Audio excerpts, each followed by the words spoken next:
Role sound. Scene 29, shot 3, take 1. Action.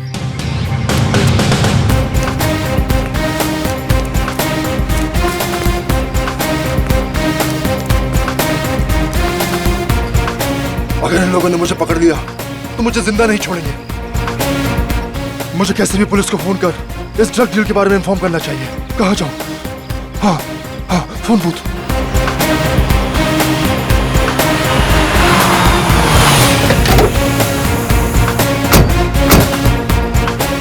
हो रहा। अरे यार डायलॉग बोल। ये डायलॉग क्यों नहीं बोल रहा है? क्या हो गया इसको? तुमने रिहर्सल करवाई थी इसकी? सर दो बार इसको रिहर्सल करवाई थी, पता नहीं क्यों नहीं डायलॉग बोल रहा है। क्या हो गया इसको पता नहीं। प्रॉम्प्ट कर। हेलो सर, आपको 100 नंबर डायल करके बोलना है। Hello police. सर मैं केतन बोल रहा हूँ। सर आप क्या कर रहे हो सर? आप 100 नंबर डायल करो सर। ये वो यहाँ भूत बन के क्यों खड़ा हो गया यार? इसको पता नहीं कैमरा कहाँ लगा हुआ है यार। ये बोल क्यों नहीं रहा है? काट इट। जाओ जाके उसको समझा कर क्या रहा है वहाँ पे। कितनी बार जाके बोल समझाओ? उसको डायलॉग बोले यार। कहाँ से उठा के ले आते हैं आप भी। सुपरस्टार है, कोई और नहीं मिला था कष्ट करने के लिए। अरे मुझे कोसना बंद करो यार।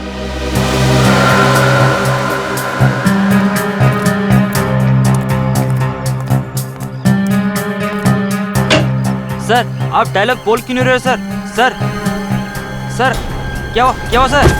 सर ओ सर सर। अरे क्या हो गया इनको? लगता है बेहोश हो गए। देखो, अरे कोई डॉक्टर को बुलाओ। क्या हो गया इसे? अरे होश में लाओ इसे। अरे कोई पानी तो दो इसे। अरे इसे होश में लाओ। मेरे करोड़ों रुपए लगे फिल्म में, मैं लूट जाऊंगा, बर्बाद हो जाऊंगा। इसे होश में लाओ। सर उठिए सर। क्या हुआ सर? एक काम करो, डॉक्टर का फोन करो। कोई डॉक्टर को फोन करो। सर रौनक सर तो मर चुके सर। क्या? हाँ सर। ऐसे कैसे मर गया? अरे बल टेलीफोन बूथ पर कोई मर सकता है क्या? अभी तो अच्छा खासा डायलॉग बोल रहा था ये। मुझे लगता है जरूर इसको किसी ने मारा होगा। अभी सीआईडी को फोन करता हूँ। Hello CID.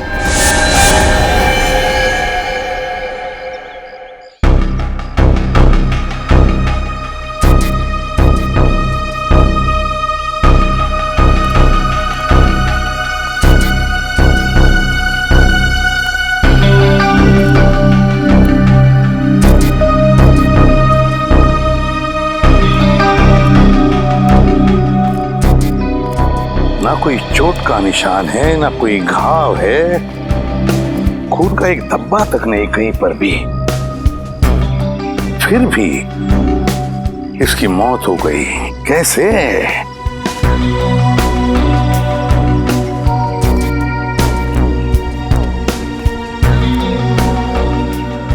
तुम्हारे कहने के मुताबिक तुम्हारी शूटिंग चल रही थी, मतलब ये यहाँ पर एक सीन चल रहा था। उस सीन में रौनक वहां से दौड़ के आया और या इस टेलीफोन बूथ में घुसा और फिर वहां खड़े खड़े मर भी गया।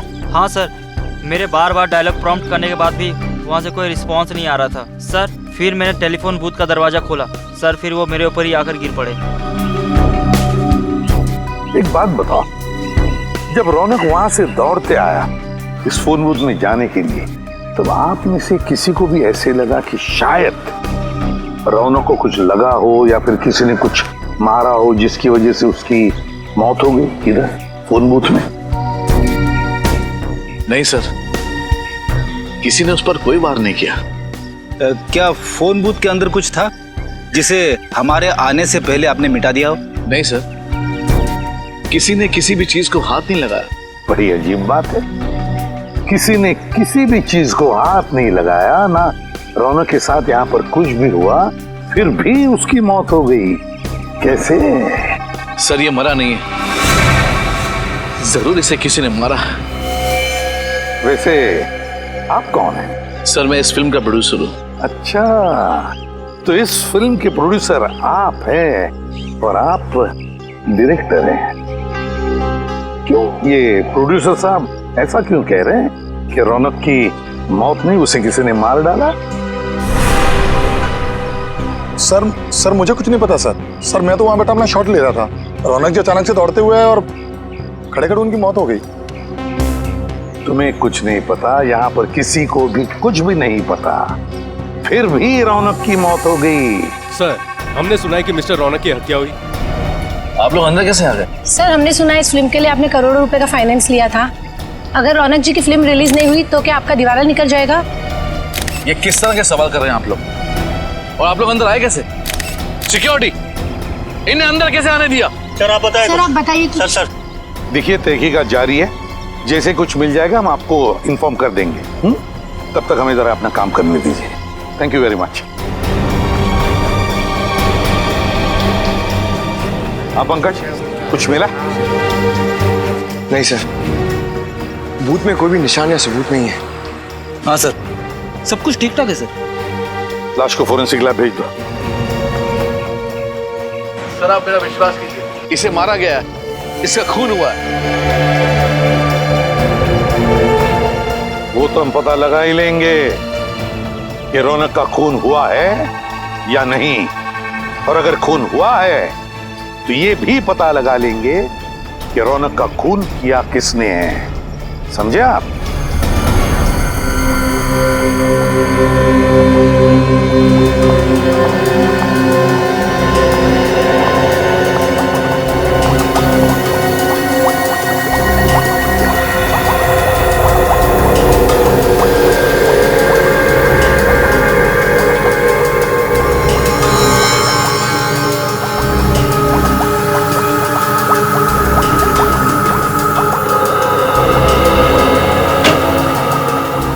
डॉक्टर तारिका, इसकी मौत की वजह पता चली?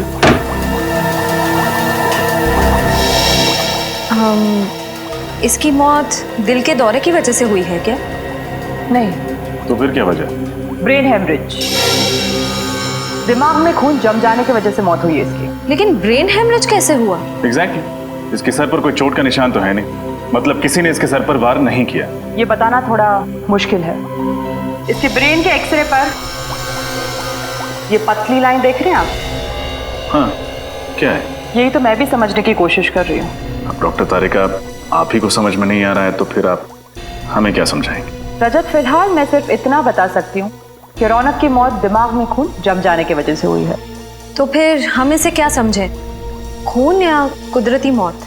पक्का तो नहीं बता सकती, लेकिन मुझे तो लग रहा है कि खून ही है। कुछ और टेस्ट करने के बाद मिसालों के सर के साथ इस केस के बारे में डिस्कस करूंगी और उसके बाद ही कुछ बता पाऊंगी। डायरेक्टर साहब, हमें तो पता चला है कि रौनक के साथ आपका 36 का आंकड़ा था। आप रौनक को अपनी फिल्म में बतौर हीरो साइन नहीं करना चाहते थे, बल्कि आप किसी और को साइन करना चाहते थे। वो क्या है? आपको तो खुशी हो रही होगी, आपके गले का कांटा निकल गया। ये सरासर गलत है मैडम, ये सच नहीं है। रौनक इंडस्ट्री का सबसे बड़ा स्टार था और हर डायरेक्टर यही चाहता था कि उसके साथ काम करे। लेकिन हमारी जानकारी के हिसाब से तुम मुझसे बहुत परेशान थे। क्या छिपा रहे हमसे? हाँ, मैं परेशान था। बहुत नखरे थे उसके। एक तो लेट आना, ऊपर से जल्दी चले जाना, ये नहीं खाऊंगा, वो नहीं खाऊंगा, ये नहीं पहनना है, वो नहीं पहनना है, वगैरह वगैरह। क्या ये तुम्हारी पहली फिल्म है? नहीं मैडम, इससे पहले मैंने 1-2 छोटी मोटी फिल्में की हुई हैं, लेकिन इतने बड़े सुपरस्टार के साथ ये मेरा पहला मौका था मैम। मेरा तो कैरियर अभी शुरू हुआ था। मैं भला ये कैसे कर सकता हूँ? फिर कौन कर सकता है? हाँ, कौन कर सकता है ये घिनौना काम?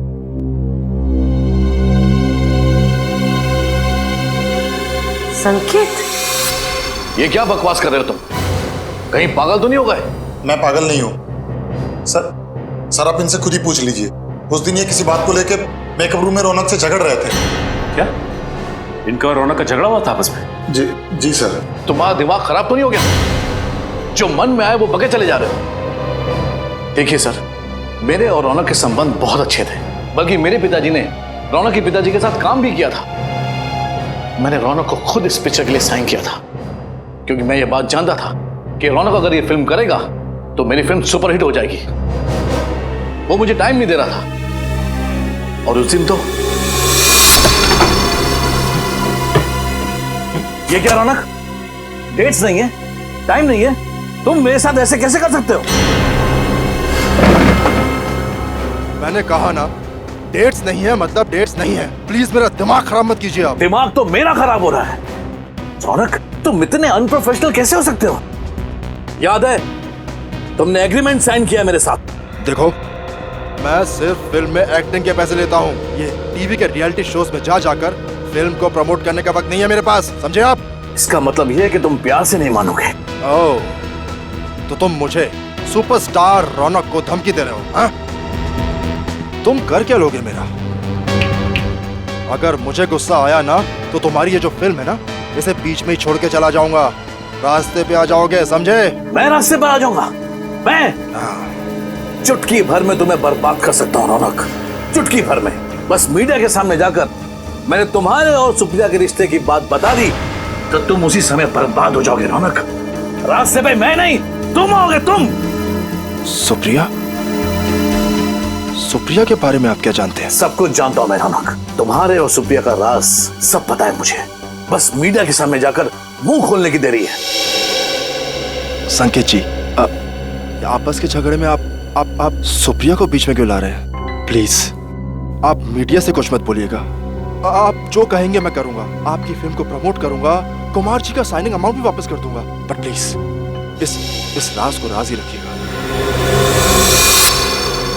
और इस ब्लैकमेल से रौनक जी डर गए। जी, उसके तो पसीने छूट गए थे। वो मुझे मुंह मांगी डेट्स देने के लिए तैयार हो गया था, पूरी तरह से कोऑपरेट करने के लिए तैयार हो गया था। अब आप ही बताइए सर कि मैं अपने ही हीरो का खून क्यों करवाऊंगा? और ये औरत सुप्रिया कौन है जिसका नाम सुनते ही रौनक इतना घबरा गया था? इन दोनों का क्या संबंध है आपस में? सर क्या संबंध था ये तो मैं नहीं जानता। एक दिन रौनक मेरे साथ ऑफिस में बैठा हुआ था, फिल्म्स के डायलॉग का नरेशन चल रहा था कि अचानक ये औरत जबरदस्ती मेरे ऑफिस में घुस आई। वो रौनक से मिलने की जिद करने लगी। वो बहुत गुस्से में थी, चिल्लाने लगी, मेरे ऑफिस में तमाशा खड़ा करने लगी। फिर उसे देखते ही रौनक का चेहरा सूख गया। वो उसके सामने कुछ बोल ही नहीं पा रहा था। फिर उसके साथ अकेले में बात करने के लिए रौनक उसे खींचकर दूसरे कैबिन में ले गया। मतलब आपने उन दोनों की बातें नहीं सुनी? जी नहीं, पर मैं ये समझ गया कि रौनक कोई बहुत बड़ा राज छुपा रहा है। इसलिए मैंने उसे झूठ मूठ कह दिया कि मैंने दरवाजे के बाहर उसकी सारी बातें सुन ली हैं और मुझे उसके राज का पता चल चुका है। तो ये बात है। आपके पास इस सुप्रिया का एड्रेस तो होगा ना? जी है।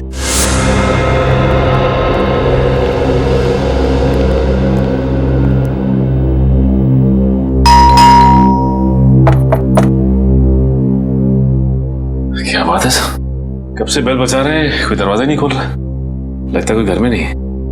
ठीक है, बिन बुलाए मेहमान बन जाते हैं।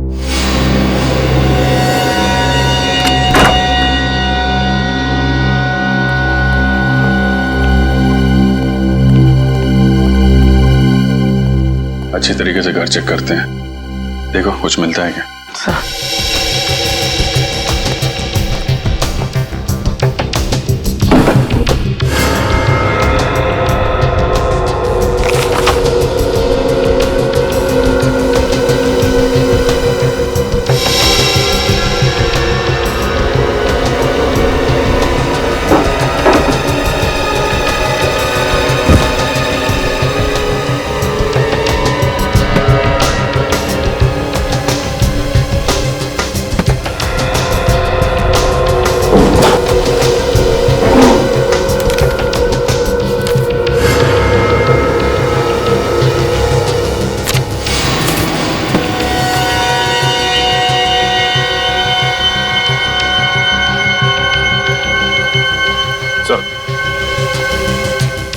ये देखिए सर, रौनक और सुप्रिया की फोटो उस कमरे में किताब के अंदर छिपा के रखी थी।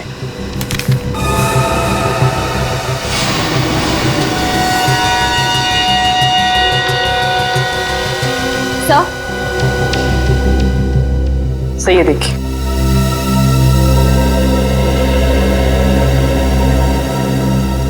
माय गॉड, तो ये चक्कर है। Marriage certificate? सर रौनक जी और सुप्रिया जी शादीशुदा थे। और अगर सुप्रिया रौनक की बीवी थी तो ये बात इतने सालों तक उसने लोगों से छुपा के क्यों रखी? रौनक जी तो रहे नहीं, अब ये बात उनकी पत्नी सुप्रिया जी बताएंगे।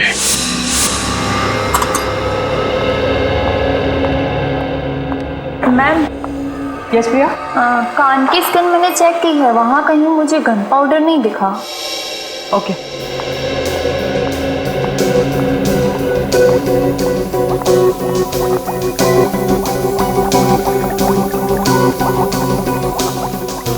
तो फिर हम लोग चलते हैं? नहीं मतलब यहाँ रुकने का कोई फायदा मुझे तो नहीं दिख रहा। फायदा है रजत। क्या? इंतजार खत्म हुआ आप लोगों का। रौनक की मौत गोली से हुई है। गोली से? डॉक्टर तारिका, पहले आपने कहा था कि मौत खून जम जाने के कारण हुई थी, और अब गोली से?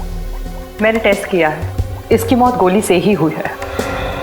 लेकिन उसके शरीर पर कहीं गोली लगने का निशान तो है नहीं। ना ही कहीं से खून निकला है, फिर गोली से कैसे मौत हुई? क्योंकि ये एक अजीब तरह की गोली है, बिल्कुल सुई जितनी पतली। रौनक के दिमाग में एक तरफ से घुसी और दूसरी तरफ से बाहर निकल गई। अब आप ये भी बता दीजिए कि गोली चली कहाँ से? ये ढूंढना तो आप लोगों का काम है ना। वैसे फोन बूथ के बाहर से चली होगी। फोन बूथ का कांच बिल्कुल सही सलामत है। सर हो सकता है कांच में छेद इतना छोटा हो कि हमें दिखाई ना दिया हो सकता है श्रेय।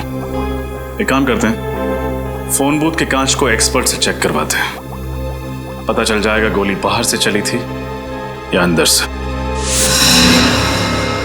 फोन बूथ की ग्लास से कुछ पता चला क्या?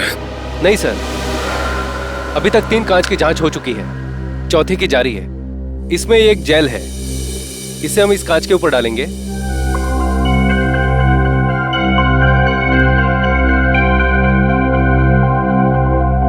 इस कांच पर फैलाने के बाद इसे एक सूखे कपड़े से पोंछ देंगे।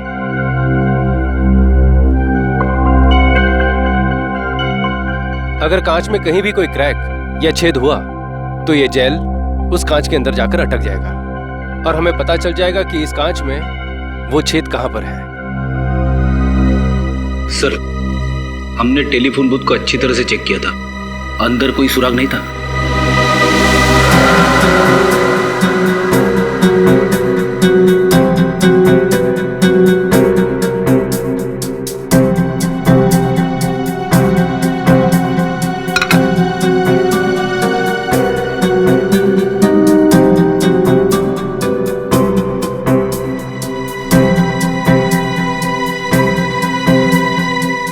नहीं सर, कांच में ना तो कोई क्रैक है और ना ही कोई छेद।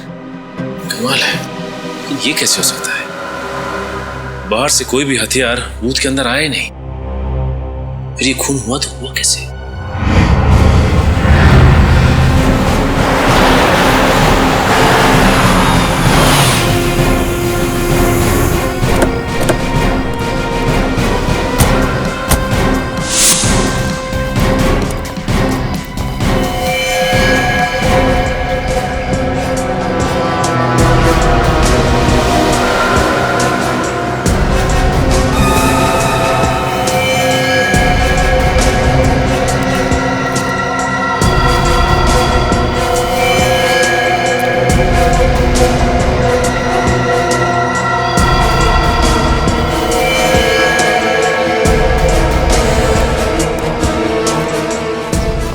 चकनाके के 3 ऑफिसर्स को मार दिया।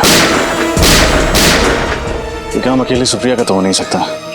जरूर सुप्रिया के साथ कोई था जो उसकी मदद कर रहा है।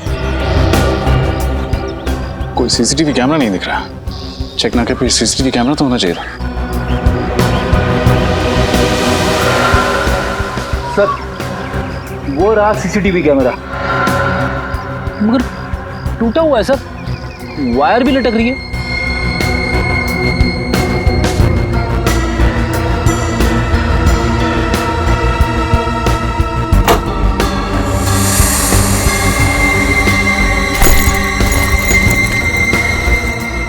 लेडीज बैग शायद सुप्रिया की होगी।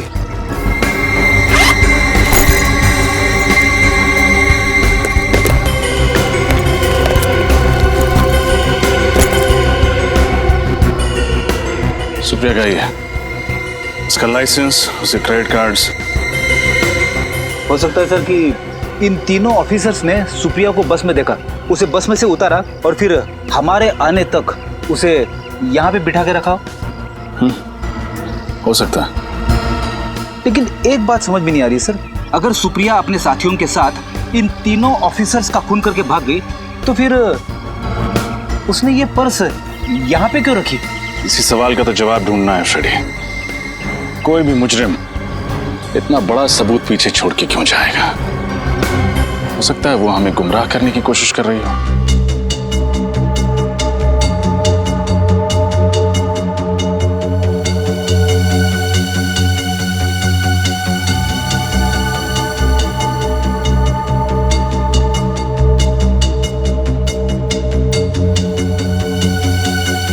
डॉक्टर तारिका, वो सुई जैसी गोली रौनक के एक कान में घुसी और दूसरे कान से निकली, और निकली बड़ी तेजी से। जाहिर सी बात है वार दूर से ही हुआ होगा। एक मिनट, नहीं रजत, वार दूर से नहीं हुआ। तो फिर कहां से हुआ? एकदम नजदीक से, फोन बूथ के अंदर से। लेकिन डॉक्टर तारिका, हमने पूरा फोन बूथ चेक किया था, कांच भी सही सलामत थे। फिर कहीं वो गोली इस फोन के रिसीवर से तो नहीं निकली थी?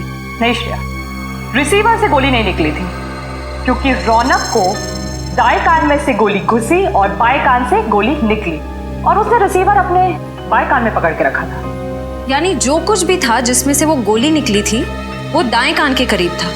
हाँ, हमें फिर से उसी जगह जाना पड़ेगा जहां पे रौनक की लाश मिली थी।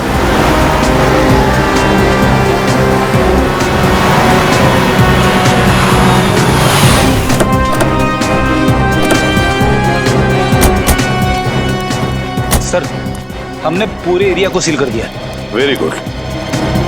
अब देखते हैं, अगर हमारी नजरों से कुछ छूटा है तो अभी मिलना ही चाहिए। सर, शूटिंग के लिए जो फोन बूथ यूज किया था वो इधर रखा गया था।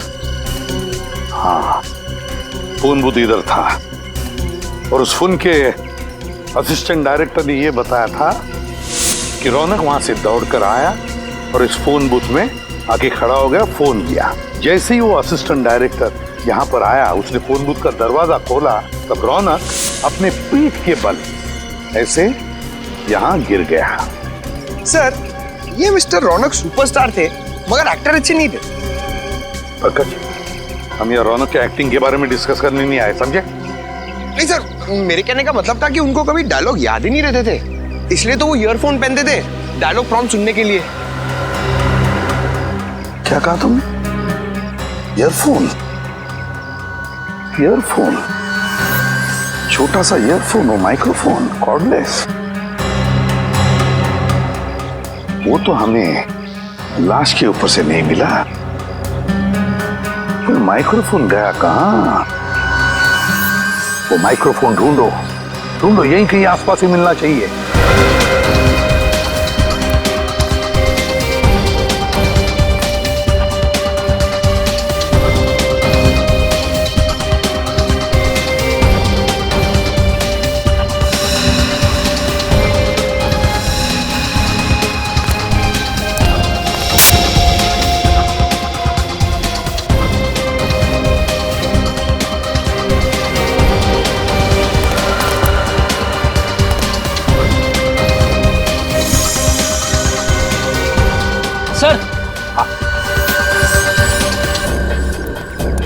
ये देखिए सर,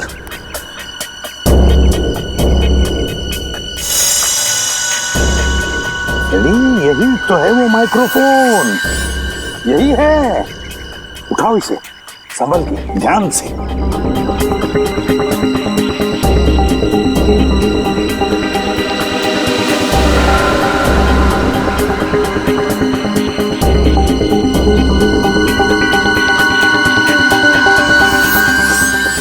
ये है वो माइक्रोफोन।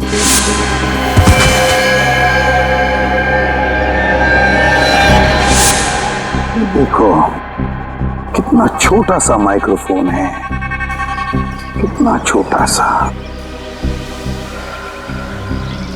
लगता है कुछ गड़बड़ है इस माइक्रोफोन में। जरा मैग्नीफाइंग ग्लास देना तो।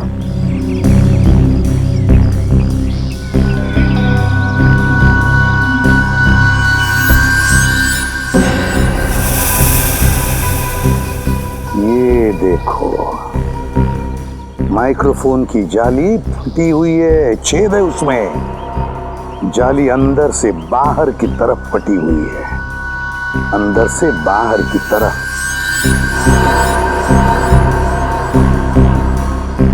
अंदर से बाहर की तरफ फटी हुई है, इसका मतलब है इस माइक्रोफोन के अंदर कोई ऐसी चीज फिट की गई थी जो बड़े जोर से अंदर से बाहर की तरफ आई।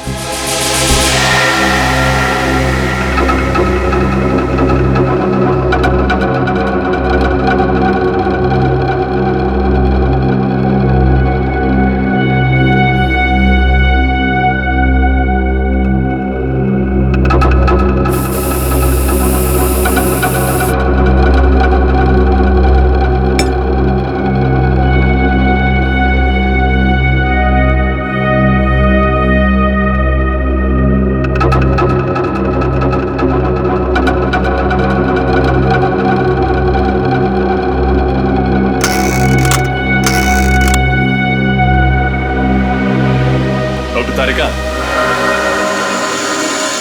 ऐसे ही चक्कर लगवाती रहेंगी या कुछ बताएंगी भी? मैं तो पूरी कोशिश कर रही हूँ कि आप लोग जल्द से जल्द खूनी तक पहुंचे।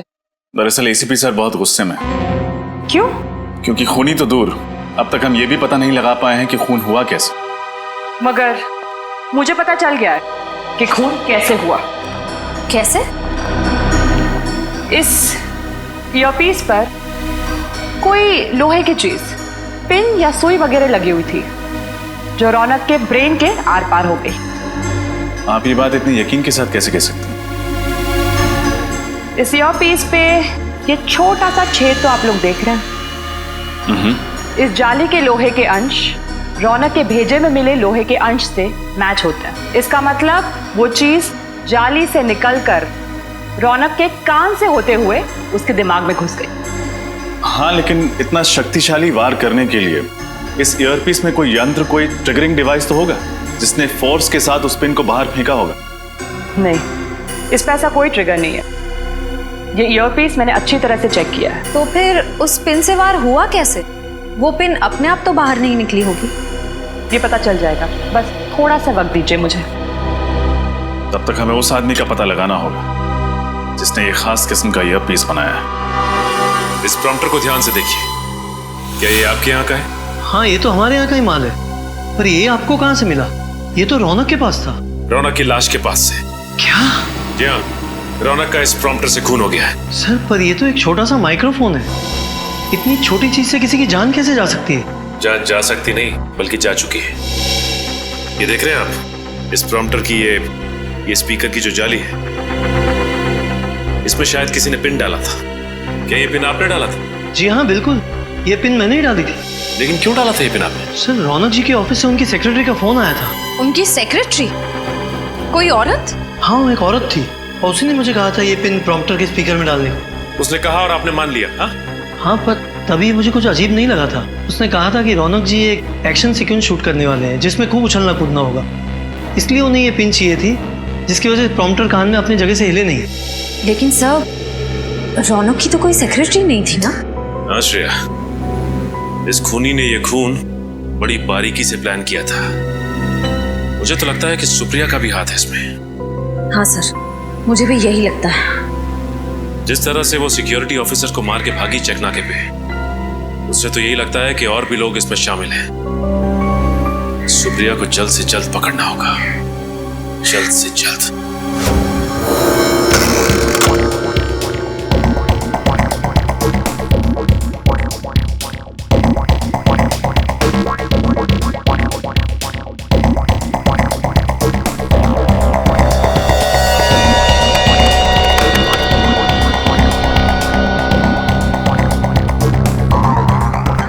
डॉक्टर तारिका, उस ईयरपीस में कोई यंत्र था या नहीं, कुछ पता चला? नहीं श्रेया, यंत्र ईयरपीस में नहीं बल्कि फोन के रिसीवर में था। फोन के रिसीवर में? लेकिन आपने तो कहा था कि सुई दाएं कान से घुसकर बाएं कान से बाहर निकली और रौनक ने फोन का रिसीवर बाएं कान पे पकड़ा था, तो फिर यंत्र फोन के रिसीवर में कहां से आया? दरअसल सुई ईयरपीस से बाहर फेंकी नहीं बल्कि फोन के रिसीवर से खींची गई थी। खींची गई थी? मतलब? आइए मैं दिखाती हूँ।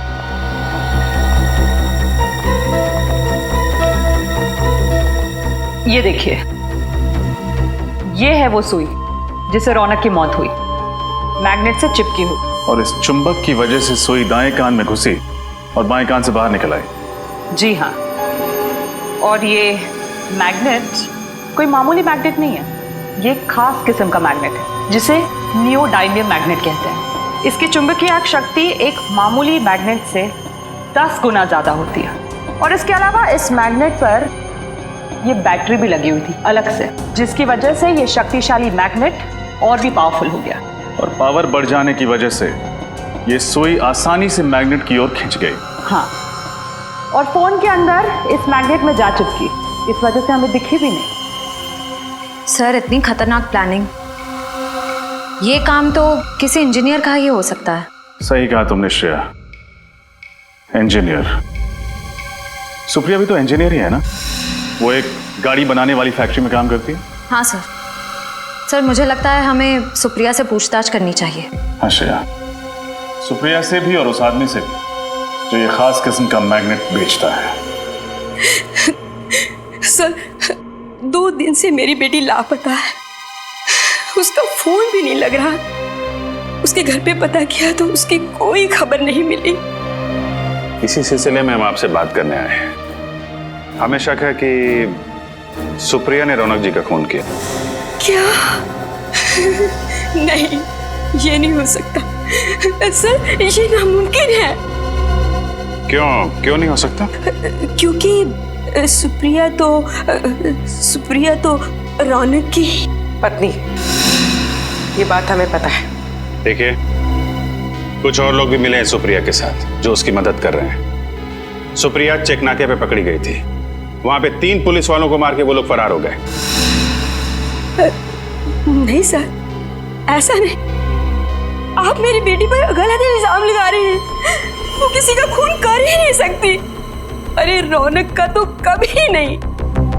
वो दोनों तो एक दूसरे से इतना प्यार करते थे, कॉलेज में दोनों इकट्ठे पढ़ते थे सर, और पढ़ाई खत्म होने के बाद दोनों ने शादी कर ली।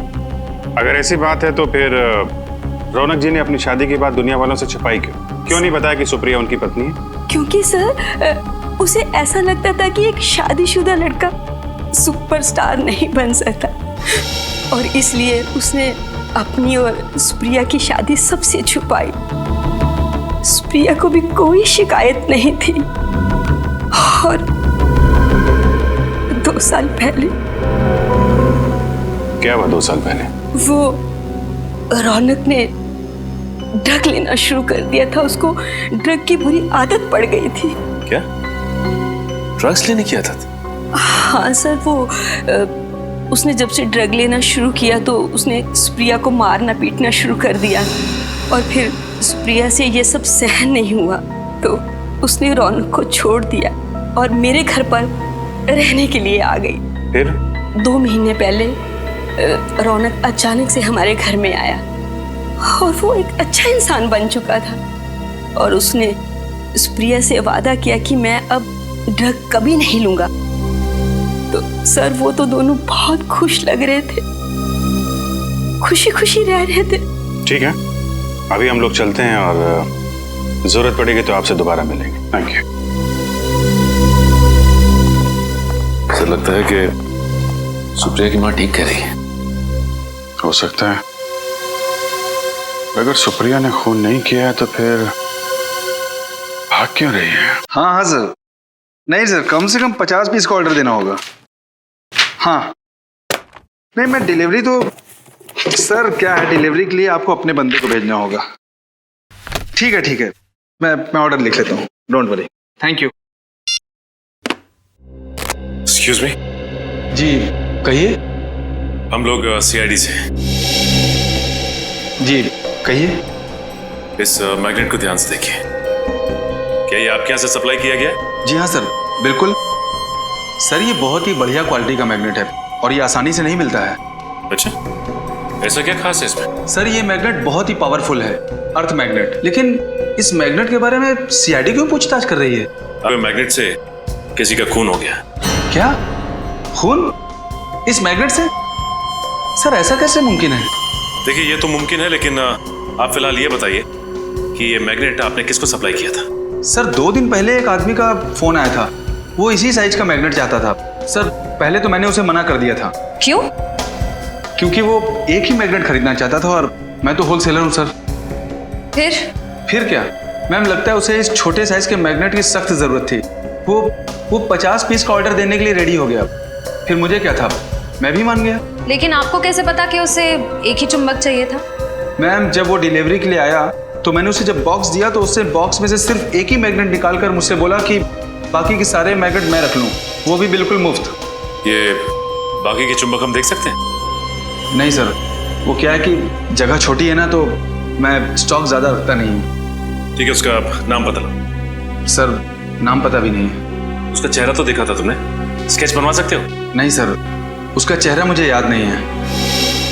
तुम्हें उसने फोन किया था ना? फोन नंबर है तुम्हारे पास या वो भी नहीं है? जी, उसने लैंडलाइन पे फोन किया था सर। अच्छा, कितने बजे फोन किया था उसने? शाम को 6 से 7 के बीच।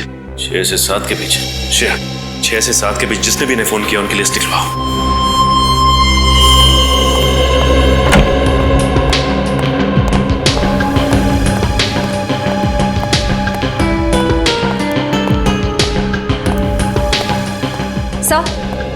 सर मैंने उस मैग्नेट सप्लायर के सारे कॉल रिकॉर्ड्स चेक किए। इस सीडी में वो सारे नंबर्स हैं जिनसे उस मैग्नेट सप्लायर को उस शाम कॉल्स किए गए थे। That's really good. अब खूनी का आसानी से पता चल जाएगा। एक काम करो श्रेया, इस सीडी को सिस्टम में रन करके देखो कोई नंबर ऐसे हैं जो इस केस से जुड़े हैं। सर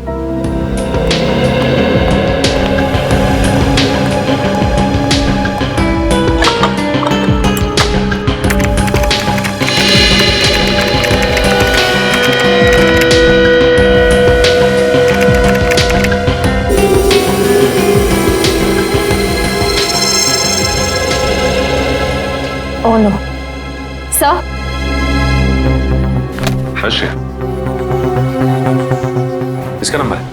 सर उस शाम 6 से 7 के बीच इस लैंडलाइन नंबर से कॉल किया गया था और ये नंबर उस ऑटोमोबाइल कंपनी के नाम रजिस्टर्ड है जिसमें सुप्रिया काम करती है। ये क्या चक्कर है? मगर सुप्रिया की माँ को तो पूरा यकीन है कि सुप्रिया बेकसूर है। हाँ सर, और रौनक की मौत से सुप्रिया को कोई फायदा नहीं होने वाला था। इनफैक्ट 2 महीने पहले दोनों में सुलह भी हो गई थी। शायद ये भी तो हो सकता है कि रौनक की प्रॉपर्टी के लिए सुप्रिया ने उसका खून कर दिया। लेकिन सर रौनक ने अपनी सारी प्रॉपर्टी, सारे इन्वेस्टमेंट सुप्रिया के नाम कर दिए थे। उसके सारे डॉक्यूमेंट्स मुझे सुप्रिया के कमरे से ही मिले थे। कमाल है, अगर सुप्रिया को पहले से ही पता था कि रौनक ने सारी प्रॉपर्टी उसके नाम कर दी है तो फिर वो रौनक क्यों मारेगी? सर यही तो समझ में नहीं आ रहा। एक काम करते हैं श्रेया, इस सुप्रिया के ऑफिस चलते हैं, क्योंकि ये फोन सुप्रिया के ऑफिस के लैंडलाइन से आया था, उसके मोबाइल से नहीं। मतलब बात कुछ और ही है। एक्सक्यूज मी, यहाँ का इंचार्ज कौन है? जी मैं यहाँ का सुपरवाइजर हूँ, परेश। क्या बात है सर? देखिए हम लोग सीआईडी से और एक खून की तहकीकात कर रहे हैं। हमें शक है कि आपके एक कर्मचारी सुप्रिया ने खून किया है। सुप्रिया और खूनी? मुझे विश्वास नहीं हो रहा है सर। देखिए आपको विश्वास हो ना हो, लेकिन सुप्रिया ने अपने पति का खून किया है।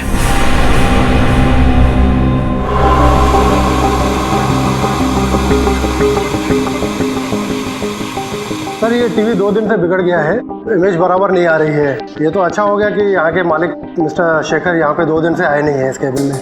इसका मतलब ये टीवी आपको 2 दिन से प्रॉब्लम दे रहा है? हाँ जी हाँ।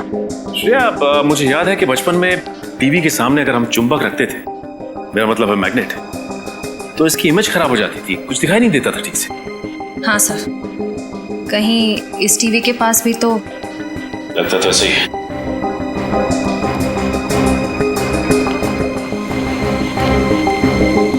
ये आप क्या कर रहे हैं सर?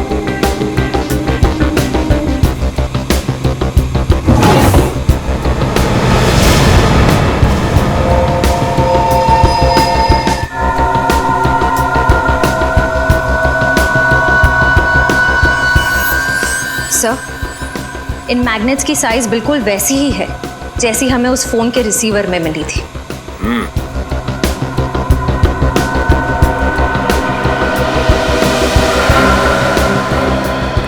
ये मैग्नेट यहाँ पे कहाँ से आया? सर मैं नहीं जानता ये मैग्नेट कहाँ से आए। मैंने पूछा ये मैग्नेट यहाँ पे कहाँ से आया था?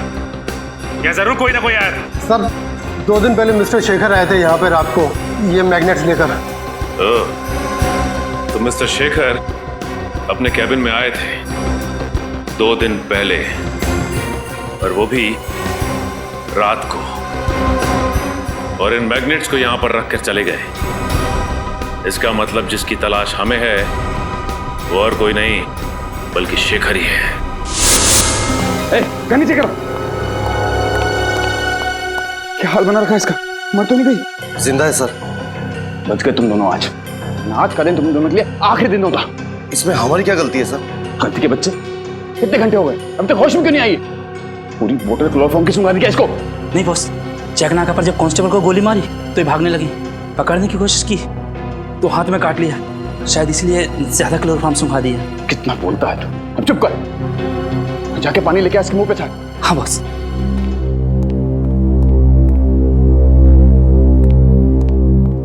आराम से, प्यार से।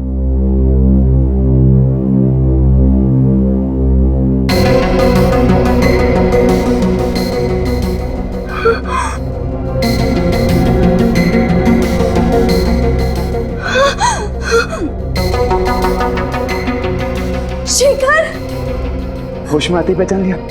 सही कहा तुमने, सही मायने में आज पहचाना है तुम्हें। क्या करूं डार्लिंग, मैं मजबूर था। वो कहते हैं ना, प्यार और जंग में सब कुछ जायज है। मुझे माफ करना प्लीज।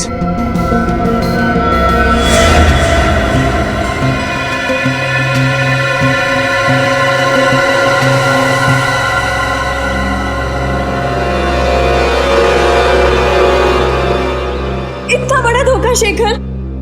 मैं धोखेबाज नहीं हूं सुप्रिया, मैं तुम्हें कोई धोखा नहीं दिया। मैं तो तुम्हें पागलों की तरह प्यार करता हूं। ये कैसा प्यार शेखर? पहले तुमने रौनक को मार दिया और अब मुझे यहाँ। तो ये है शेखर, इसी ने सुप्रिया को किडनैप करके रखा हुआ है। सर, कुंडों के पास गन्स है।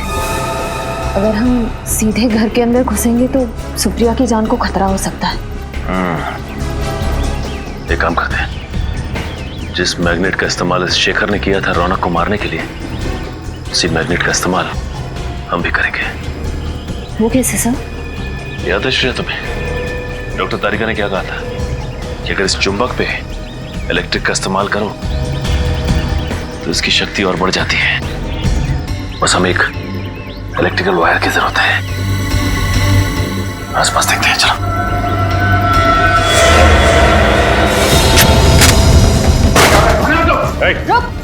क्या हो रहा है? कौन है आप लोग? सीआईडी।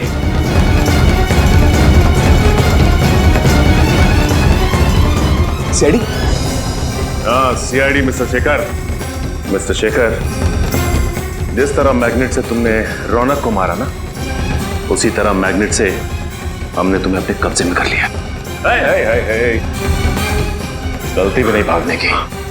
सीआईडी से कोई नहीं बच सकता।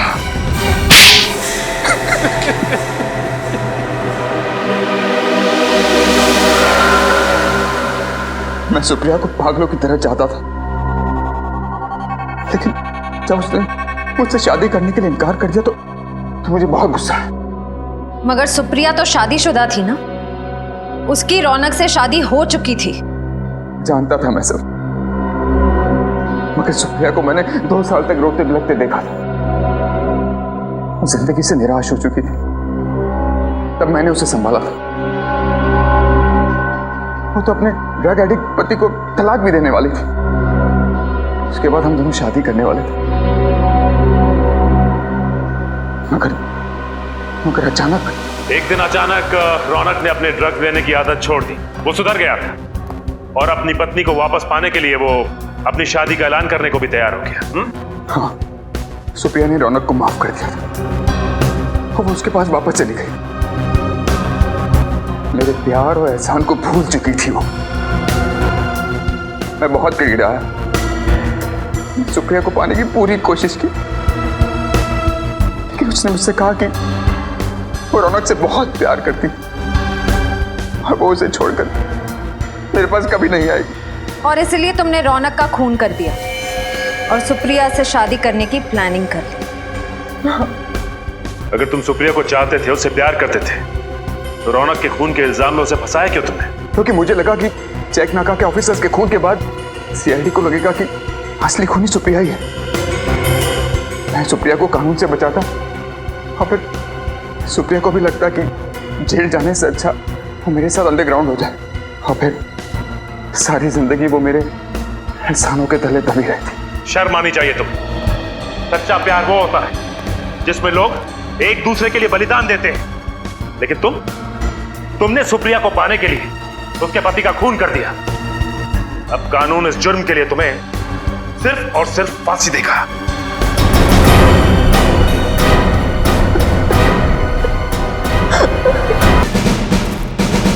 सब लोग ध्यान से सुन लो।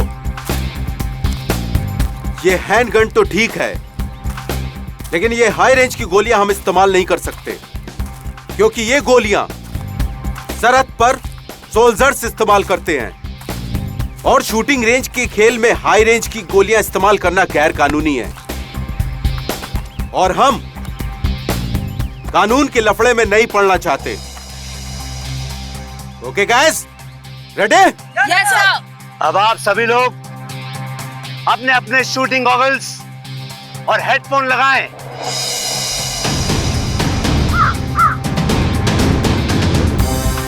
अब आप सभी लोग अपने अपने बंदूक उठाएं और अपने कंधे से लगाएं। आंख टारगेट पे और हाथ ट्रिगर पे, और जब मैं 3 बोलूं तो आप फायर कर देना। देखता हूं कौन कितना बड़ा निशानेबाज है। 1 2 3।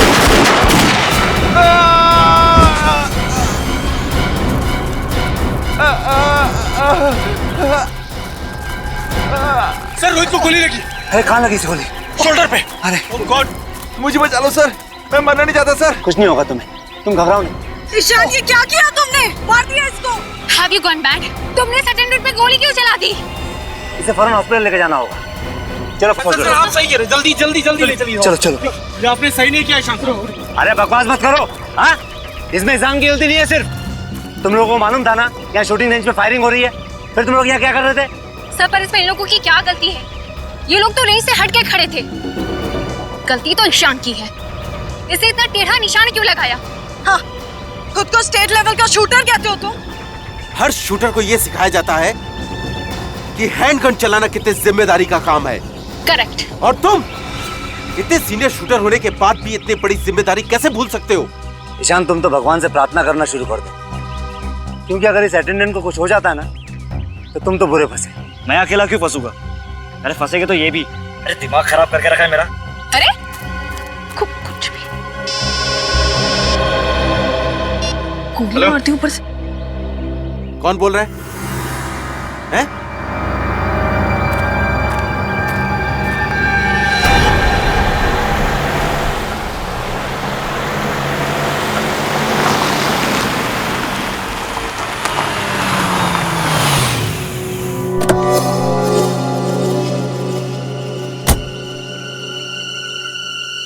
हेलो हेलो, लेट क्यों हुआ? लेट क्यों हुआ? रास्ते में ट्रैफिक बहुत था, आ गया हूं ना। अंदर आ जाओ। अंदर? मैं अंदर आ गया हूं। सामने एक रूम दिख रहा है? हाँ दिख रहा है।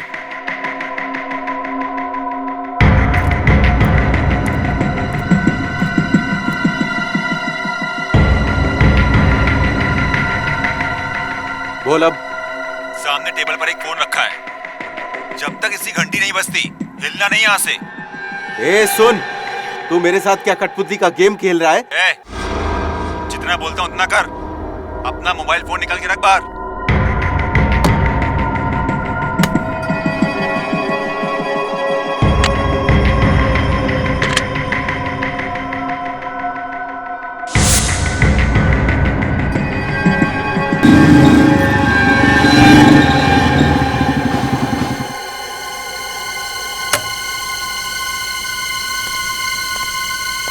हेलो।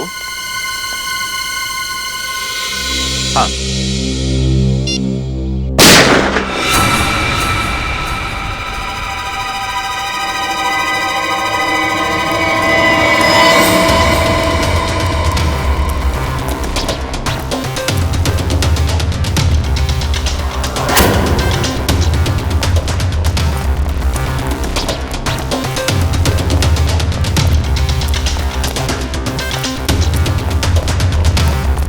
ये क्या?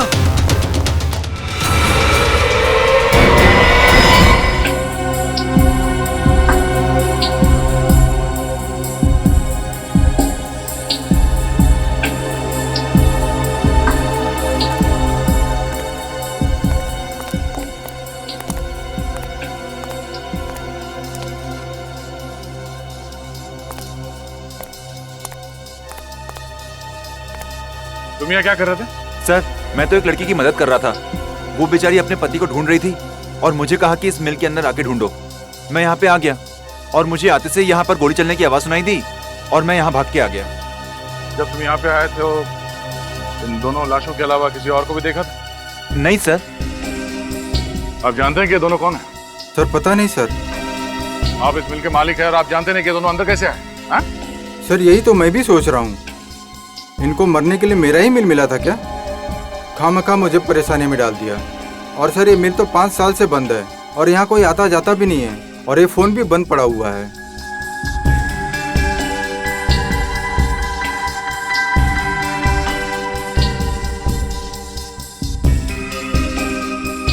कोई वॉचमैन नहीं है यहाँ पे? सर था एक वॉचमैन, लेकिन बच्चों की छुट्टी होने की वजह से वो 1 महीने पहले गांव चला गया।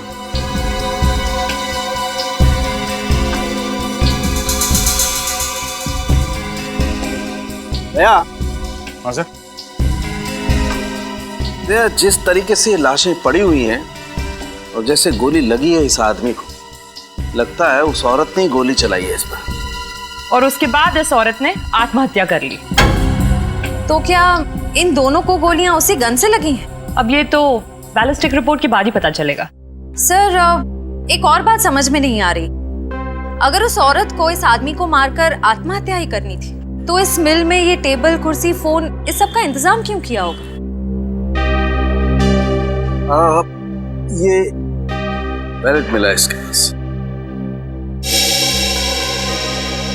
इस आदमी का नाम ज्ञान है सर, जू में रहता है।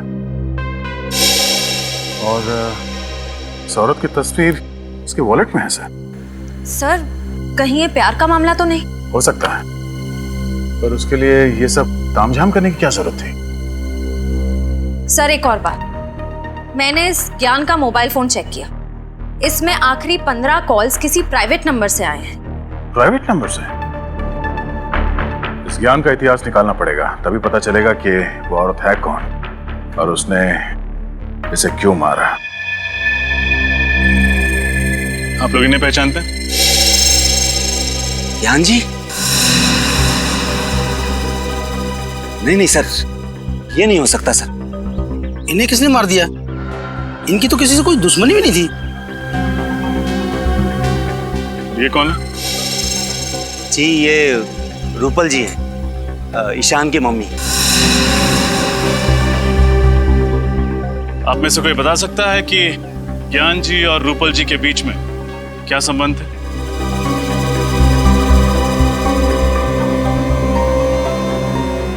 देखिए, हमें शक है कि रूपल जी ने ही ज्ञान जी का खून किया है और फिर खुद को गोली मार के आत्महत्या कर ली। सर रूपल जी और ज्ञान जी की तो सगाई हुई थी और वो दोनों अगले ही महीने शादी करने वाले थे। लेकिन क्या? सर लेकिन ईशान को ये रिश्ता मंजूर नहीं था। ये ईशान कहाँ है? जी वो रहा।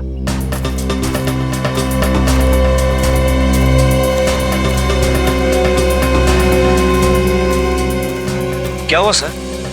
आपने इतना अर्जेंटली क्यों बुलाया? और ये लोग कौन है? हम लोग सीआईडी से। ईशान, हमें आपसे आपकी माँ रूपल जी और ज्ञान जी के बारे में कुछ बातें करनी है। देखिए सर, आपको मेरी मम्मी के बारे में जो पूछना है पूछिए, मगर मुझे ज्ञान जी के बारे में कोई बात नहीं करनी। देखिए ईशान, खून का मामला है, थोड़ा तो कोऑपरेट करना पड़ेगा। खून? किसका खून? ज्ञान जी का। क्या? पवन मिल्स में हमें उनकी लाश मिली, किसी ने उन्हें गोली मार दी है और हमें तो मैं क्या करूं? मैं मानता हूं कि मैं उनसे नफरत करता था, पर मैंने उन्हें नहीं मारा। जी नहीं, आपने नहीं, लेकिन आपकी माँ ने उन्हें मारा और उसके बाद उन्होंने आत्महत्या कर ली। क्या? माँ ने आत्महत्या? ये आप क्या कह रहे हैं सर? सर मेरी ईशान, मैं आपका दर्द समझ सकता हूँ, क्या आपको लगता है कि आपकी माँ ने आत्महत्या की होगी? बिल्कुल नहीं सर। सर वो तो कितनी खुश थी सर, हमेशा की तरह टाइम पे उठी भी, योगा की और 9 बजे ऑफिस के लिए निकल गई थी। सर ये नहीं हो सकता सर। संभालिए अपने आप। आपको ज्ञान जी के बारे में जो कुछ भी पता है प्लीज हमें बताइए। मैं आपको बताता हूँ, यहाँ पर एक छोटा सा हादसा हुआ था जिसमें एक अटेंडेंट को हल्की सी चोट लग गई थी। उस अटेंडेंट को जब हॉस्पिटल ले जा रहे थे तब ज्ञान जी को एक फोन आया। वो फोन सुनते ही ज्ञान जी बहुत घबरा गए थे। नर्वस होकर तुरंत ही यहाँ से चल दिए। गए कहाँ थे आपको पता है? जी नहीं, कहाँ गए इसका पता नहीं चला। कितने बजे गए थे ज्ञान जी यहाँ से? तकरीबन 12 बजे। सर ईशान सर पहले ही चले गए थे, ज्ञान जी से भी पहले। सर रूपल जी ऑफिस गई थी और ज्ञान जी शूटिंग रेंज से निकले। फिर ये लोग पवन मिल्स कैसे पहुंचे? और फिर ज्ञान जी को फोन किसने किया होगा? लेकिन ज्ञान जी को मारने के बाद रूपल जी ने आत्महत्या क्यों कर ली? इन सभी सवालों के जवाब हमें ढूंढने हैं।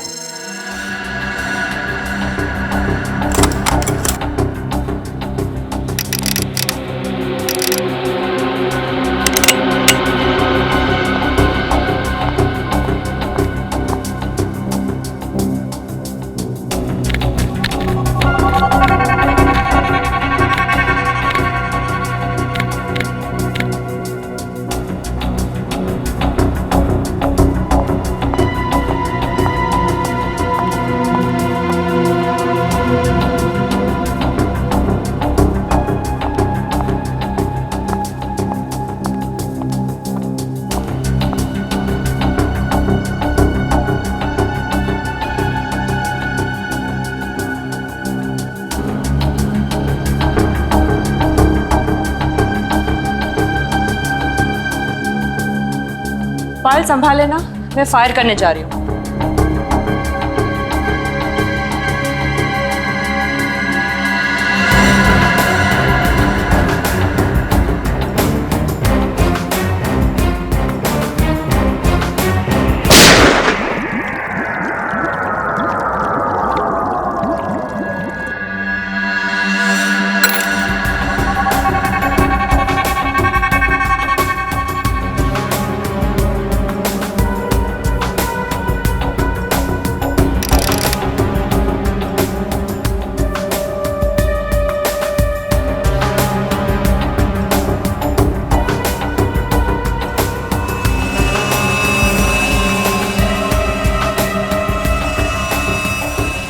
मैम, हाँ ये देखिए 3 घंटे में 3 बार रिपोर्ट निकाली, फिर भी रिजल्ट वही आ रहा है। क्या रहा रिजल्ट? मैम आप खुद चौंक जाएंगी, देखिए तो सही। ये देखिए। अरे ये क्या, जो सोचा था उसका बिल्कुल उल्टा निकला। रूपल की मौत ज्ञान जी की मौत के 6 घंटे पहले हुई है। चेक कर लो अच्छी तरीके से, देखो कुछ मिलता है क्या। तो मुझे ऐसा लगा कि मैडम अपने फार्म हाउस में आराम करने गई होगी। वो अक्सर शनिवार रविवार जाया करती थी। आप उनके ड्राइवर हैं, आपको लेकर नहीं जाती थी क्या? तो जाती थी साहब, लेकिन इस बार पता नहीं। साहब उनकी मौत कैसे हुई? उनके सिर पे गोली लगी है और ज्ञान जी के सीने में। हमेशा क्या कि उन्होंने आत्महत्या की है। नहीं साहब, वो आत्महत्या क्यों करेंगी? क्या?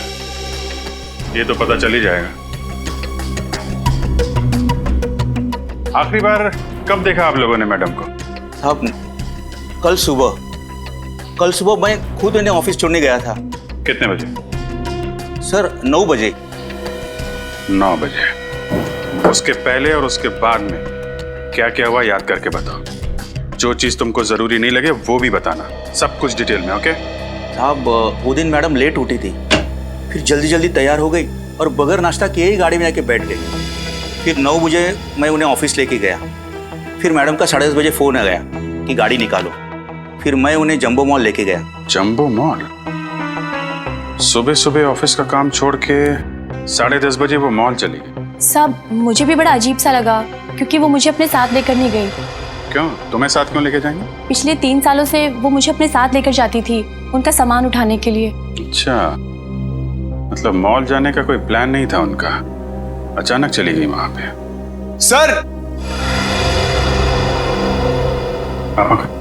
सर, लगता है रूपाली जी आत्मघाती स्वभाव की थी। ये देखिए, नाइट स्लीप 30 mg, ये नींद की गोली है सर, बहुत पावरफुल।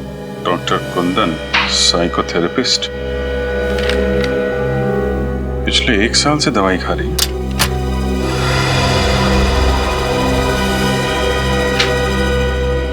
इधर आओ सर। ये रूपल मैडम किस चीज की दवाई खा रही थी? क्या बीमारी थी? अक्सर उन्हें मिर्गी के दौरे पड़ते थे, लेकिन 6 महीने से उनकी हालत में काफी सुधार था। सर से देखिए, रूपल जी के लॉकर में पिस्टल मिली, लाइसेंस के साथ। License pistol? इसका मतलब रूपल जी ने आत्महत्या नहीं की? सर मैं कुछ समझा नहीं। अगर उन्हें आत्महत्या करनी होती तो अपनी पिस्टल से करती ना, या अपने घर में करती। घर से इतनी दूर मिल में जाके आत्महत्या क्यों करेंगे? सर हो सकता है रूपल ज्ञान जी को मारना चाहती थी, इसलिए इतनी दूर मिल में गई। ज्ञान जी को भी मारने के लिए अपनी पिस्टल साथ में लेके जाती विनीत।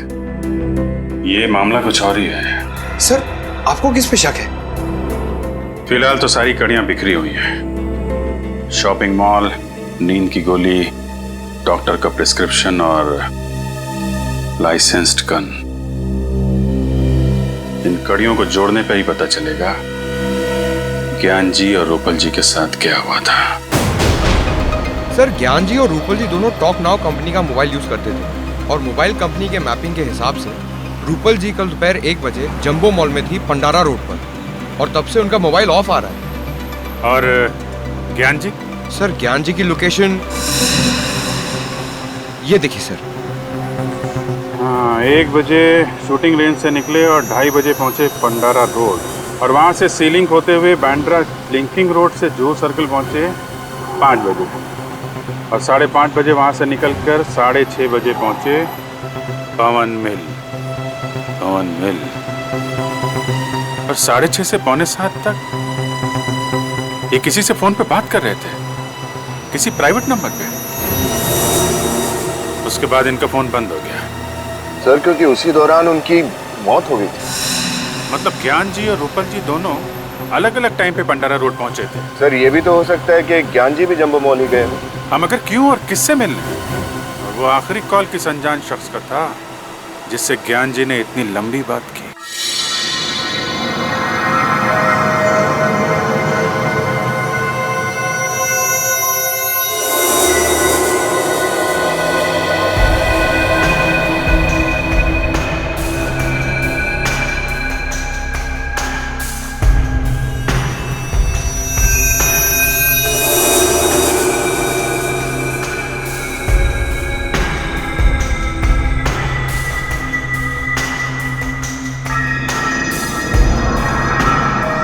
रतन जी सर।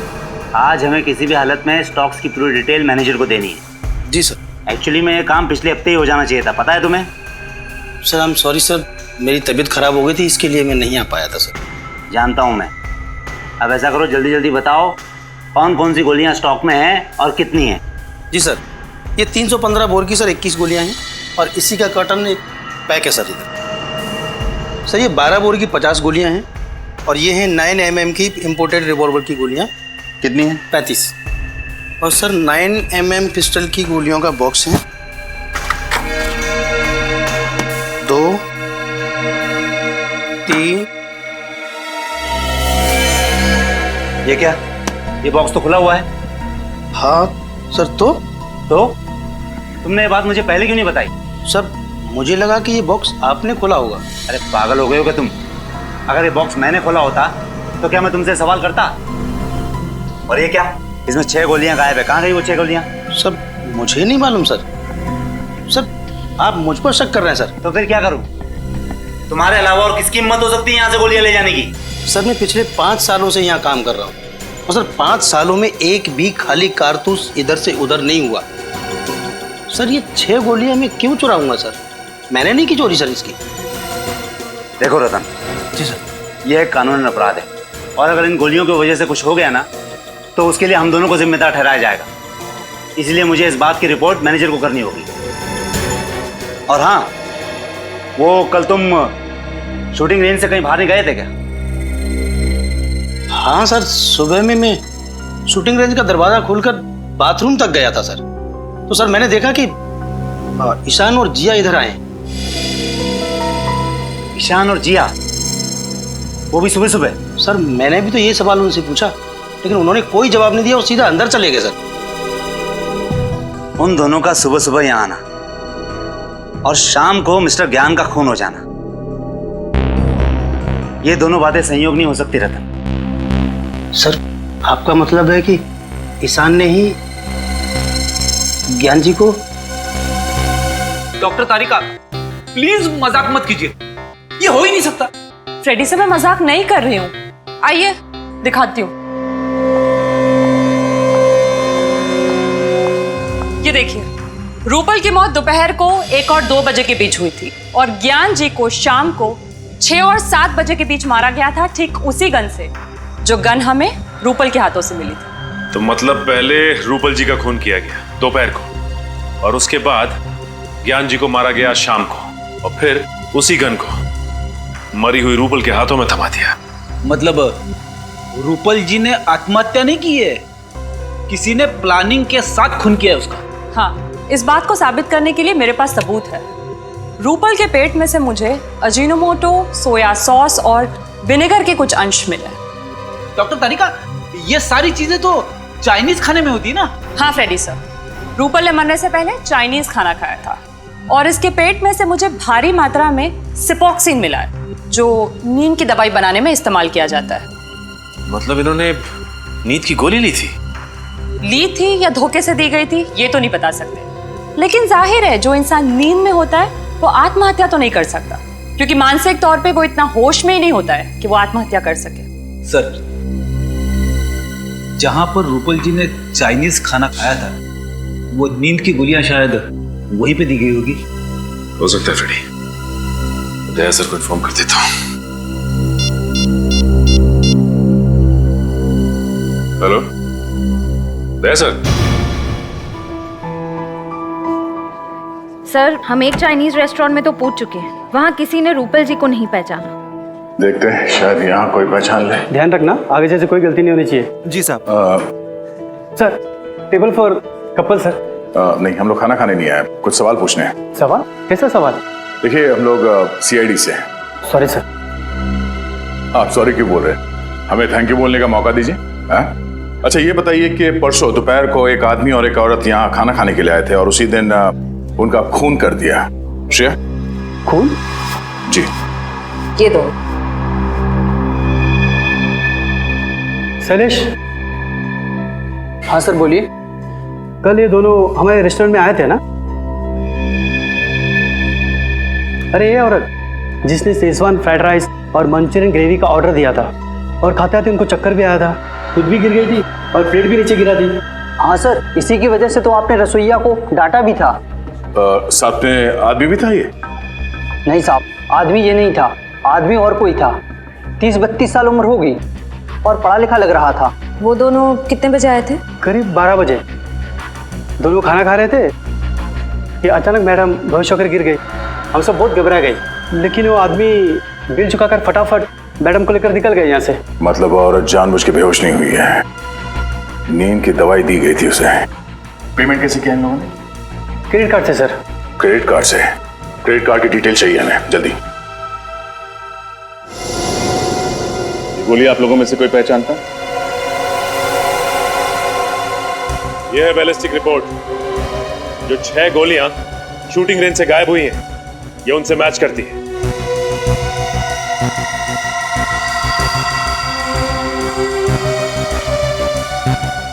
बोलो जिया, तुमने ही चुराई थी नहीं गोली? सर आप ये क्या कह रहे हैं? मैंने कोई चोरी नहीं की है। झूठ मत बोलो, कल सुबह सुबह ईशान के साथ तुम ही आई थी ना यहाँ? हाँ सर, ये बात सच है कि कल मैं और ईशान सुबह सुबह जल्दी पहुंच गए थे, लेकिन इसका मतलब ये तो नहीं कि मैंने कोई चोरी की हो। इनफैक्ट मैं तो अपनी जगह से हिली तक भी नहीं थी। बट यस, ईशान लगभग 15 मिनट के लिए कहीं गायब हो गया था, है ना ईशान? नहीं, मैंने किसी को नहीं मारा। नहीं,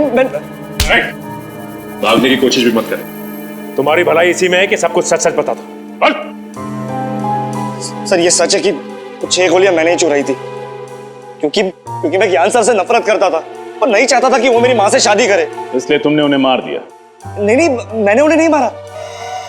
ज्ञान सर को मारने के इरादे से मैंने गन में चुराई हुई 6 गोलियां डाली थी और उनका पीछा करते करते मैं पंडारा रोड के जम्बो मॉल तक भी पहुंच गया था, लेकिन मेरी गाड़ी अचानक एक भिखारी से टकरा गई, इसलिए उसे देखने के बहाने मैं बाहर उतरा। लेकिन जब मैं वापस गाड़ी में आया तो मैंने देखा कि मेरी गन सीट पे से गायब थी। वो गन जो तुम्हारी गाड़ी से चोरी हुई किस कंपनी की थी? ग्रे मेटल कंपनी की थी, 9mm बोर की थी। यही है वो पिस्टल? हाँ सर, यही गन थी। यही गन तो रूपल जी के हाथ में मिली थी। झूठ बोल रहा है सर, ये खून करने के बाद ये गन इसी ने वहां रखी थी और ये भिखारी वाली कहानी भी रची हुई है। ईशान, जब तक ये केस सॉल्व नहीं हो जाता तुम हमारी हिरासत में रहोगे, समझे? डॉक्टर कुंदन है क्लिनिक में? डॉक्टर कुंदन तो आज नहीं है। यही उम्मीद थी। कहाँ है इस वक्त? सीआईडी? क्या किया है डॉक्टर कुंदन ने? कल दोपहर 12:30 बजे पंडारा रोड के जंबो मॉल में एक चाइनीज रेस्टोरेंट में रूपल जी के साथ खाना खा रहे थे। सर, रूपल जी तो उनकी पेशेंट है और अगर उनके साथ खाना खाया भी है तो क्या हुआ? क्योंकि खाना खाने के 1 घंटे बाद रूपल जी की मौत हो गई। क्या? तुमने आखिरी बार डॉक्टर कुंदन को कब देखा था? सर, परसों शाम को, और हमेशा की तरह वो अपना आखिरी पेशेंट अटेंड करके चले गए थे और मैंने ही क्लिनिक बंद किया था। मतलब क्लिनिक की 2 चाबियां हैं, एक आपके पास रहती है, एक डॉक्टर कुंदन के पास। जी सर, और बल्कि मैंने भी सर का काफी फोन ट्राई किया पर सर का फोन बंद था। और अगर फोन बंद है तो उन्होंने रूपल जी को रेस्टोरेंट कैसे बुलाया? केबिन कहाँ है उनका, जरा दिखाइए।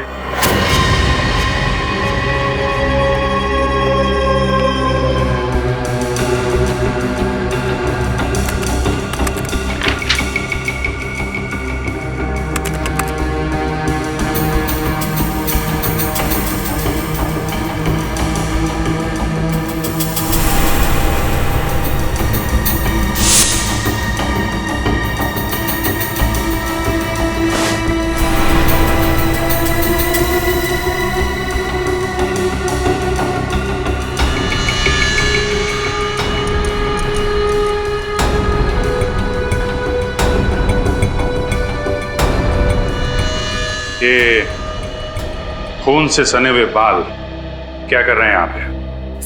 सर मुझे कुछ नहीं मालूम, बल्कि मुझे तो सर के केबिन में आने की परमिशन तक नहीं थी। परमिशन नहीं थी? लगता है खाना खाने के बाद कुंदन जी यहाँ रूपल के साथ आए, यहाँ पे उसका खून किया और फिर लाश वहां ठिकाने लगा दी। सर, आपका अंदाजा ठीक निकला सर। ये देखिए, लेडीज सैंडल और खून में सने हुए ग्लव्स। ये तो रूपल जी के हैं। आपको कैसे मालूम? वो सर, एक्चुअली मुझे ना इन सैंडल्स का डिजाइन बहुत पसंद था, बल्कि मैंने रूपल जी से पूछा भी था कि उन्होंने ये कहाँ से खरीदे। अगर रूपल जी का खून डॉक्टर कुंदन ने किया है तो फिर ज्ञान जी को भी इसी ने मारा होगा। सर, एक बहुत अजीब बात है। डॉक्टर कुंदन एक साइकोथेरेपिस्ट है, फिर उन्होंने मेडिकल स्कूल में मुर्दों की परीक्षण की परमिशन क्यों मांगी? हाँ? डॉक्टर कुंदन तो जिंदा लोगों के दिमाग का इलाज करते हैं, तो फिर मुर्दा घर में मुर्दों से क्या बात करने गए थे? चाहता क्या है आदमी?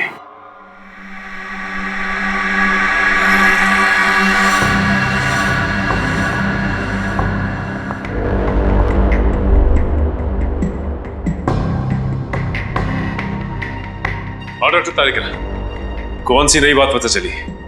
सचिन, मैं ये बताना चाहती हूँ कि ज्ञान जी का खून जिसने भी किया है, मगर गोली उतनी ही दूरी से चलाई गई है जहां पर रूपल बैठी थी मरी हुई। ये कैसे बता सकती हैं आप? ट्रेजेक्टरी टेस्ट के द्वारा। आइए सर। ये देखिए, गोली यहाँ से चली और यहाँ से बाहर निकली। डमी के अंदर जो होल है उसकी गोलाई भी उतनी ही बनाई गई है जितनी कि उस गोली की थी, 0.9 mm। अब मान लीजिए मैं रूपल हूँ। रेडी सर, जरा प्लीज लाइट ऑफ करेंगे। यस। जब रूपल हमें मिली मरी हुई तब उसके हाथ में गन इस तरह से थी। अब ये लेजर ये साबित करेगा कि जब ज्ञान जी पर गोली चली तब खूनी कितनी दूरी पे था और गोली किस एंगल से चली। ऐसा हुआ था सब कुछ। रेडी सर, जरा लाइट्स ऑन करेंगे प्लीज। यस। एक बात समझ में नहीं आ रही। माना कि रूपल जी के हाथों में गन पाउडर लगा हुआ था, लेकिन जब ज्ञान जी की मौत हुई उससे पहले ही रूपल मर चुकी थी। तो फिर रूपल ने गोली चलाई तो चलाई कैसे? सर, अगर ज्ञान जी को सामने से गोली मारी है तो फिर उन्होंने खूनी को देखा कैसे नहीं? और तो और उन्होंने अपने आप को बचाने की कोशिश कैसे नहीं की? रेडी, कुछ तो ऐसा है जो हम लोग देख नहीं पा रहे, क्योंकि दुनिया का कौन सा ऐसा आदमी होगा जो मौत को सामने से आता देख अपने आप को बचाना नहीं चाहेगा। आप सब लोग मेडिकल स्टूडेंट्स हैं, इसलिए रिगर मॉर्टिस की थ्योरी के बारे में तो आप सब लोगों को बहुत अच्छी तरह पता है। आज हम प्रैक्टिकली देखेंगे कि रिगर मॉर्टिस आखिर कैसे होता है। किसी भी आदमी के मरने के बाद उसके शरीर में केमिकल चेंजेस कैसे आते हैं। उसके मरते ही कुछ घंटे के अंदर उसका ब्लड ठंडा हो जाता है और उसके शरीर के अलग अलग हिस्से सिकुड़ जाते हैं। लगभग 3 घंटे बाद रिगर मोर्टिस का असर शुरू होता है और इसकी शुरुआत चेहरे से होती है और तकरीबन 12 घंटे बाद शरीर का पूरा खून जम जाता है और शरीर इतना ठंडा पड़ जाता है कि इसे हिला पाना नामुमकिन होता है। सर, 48 घंटे से लेकर 60 घंटे के अंदर तक शरीर का सड़ना और गलना भी शुरू हो जाता है ना? करेक्ट, लेकिन इतने घंटे तक हम वेट नहीं कर सकते। हम लाश की वीडियो रिकॉर्डिंग करते हैं ताकि उसे बाद में देखा जा सके कि उस लाश पे उस रिगर मॉर्टिस का कितना असर हुआ। एक्सक्यूज मी सर, आपसे कोई मिलने आया है। ओके, एक्सक्यूज मी, मुझे कोई मिलने आया है। Hello doctor, okay. Hi, how are you? कैसे हैं आप? मैं अच्छा हूँ, आप कैसे? या, आई एम गुड। आप किसी परमिशन लेटर के बारे में जानना चाहते थे? हाँ, वो doctor Aarav, psychotherapist doctor Kundan ने इस लेटर के जरिए आपसे गुजारिश की थी कि वो यहाँ आकर देखना चाहते हैं कि मर जाने के बाद आदमी के शरीर में क्या क्या बदलाव आते हैं। Doctor Kundan, human psychology doctor, मैं जानता हूँ उन्हें। इन्होंने परमिशन ली थी, लेकिन अपने लिए नहीं, किसी और के लिए। क्या कोई और आया था यहाँ पे राइगर मॉर्टिस की जानकारी हासिल करने के लिए? हाँ, एक लड़की थी, मेडिकल स्टूडेंट थी, 1 महीने में कई बार आती थी वो, और राइगर मॉर्टिस का लाशों के ऊपर क्या इफेक्ट होता है उसे देखती थी। उसके बाद अपने नोट्स बनाती थी। उसके बाद हम लोग जो सारा दिन रिकॉर्डिंग करते हैं, शाम को उसे भी लेके जाती थी। लेकिन इतनी टैलेंटेड और इतनी लगन वाली लड़की मैंने पहले कभी नहीं देखी। आई विश के वो बहुत बड़ी डॉक्टर बनेगी। और इस लड़की को डॉक्टर कुंदन ने भेजा था? जी। आपको उस लड़की का नाम याद है? इसका नाम जिया, जिया था उसका नाम। जिया? सर, कहीं ये वही जिया तो नहीं जिसने ईशान के खिलाफ गवाही दी थी? सर, मेरे पास उसका नंबर है, ये देखिए। मैंने भी जिया को कई दफा कॉल किया, ये उसका नंबर। तो नंबर मैच करना। रिगर मॉर्टिस का असर धीरे धीरे शरीर के निचले भाग पर भी होने लगेगा। सर, ये वही जिया है। वही जिया है। डॉक्टर कुंदन ने रूपल को मारने से पहले जिया को यहाँ पे राइगर मॉर्टिस की जानकारी हासिल करने के लिए भेजा, लेकिन क्यों? दया, तुम्हारे इस क्यों का जवाब है मेरे पास। जवाब है?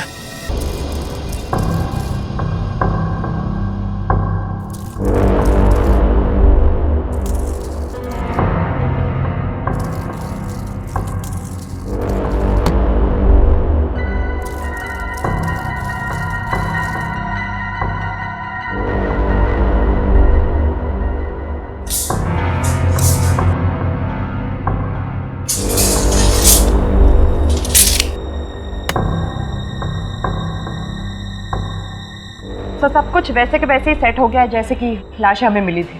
गुड। अब एक काम करो, तुम श्रेया के साथ लाश को ले आओ। सर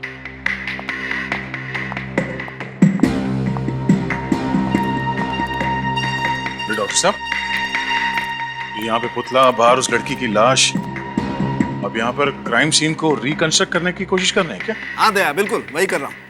और मैंने ऊपर कैमरा भी फिट कर दिए जो सारी रिकॉर्डिंग करेंगे ताकि हमें मॉनिटर पे पता चल जाएगा बाहर कि अंदर क्या हो रहा है।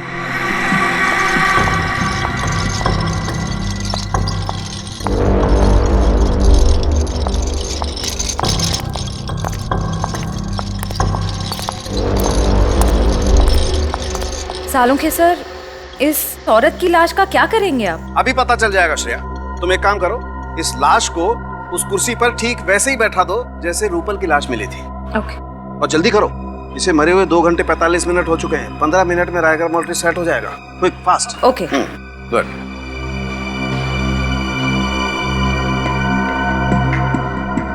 गुड। तारिका, अब तुम एक काम करो, बाहर जाकर के मॉनिटर चेक करो, देखो कि सारे कैमरा सही तरीके की रिकॉर्डिंग कर रहे हैं या नहीं।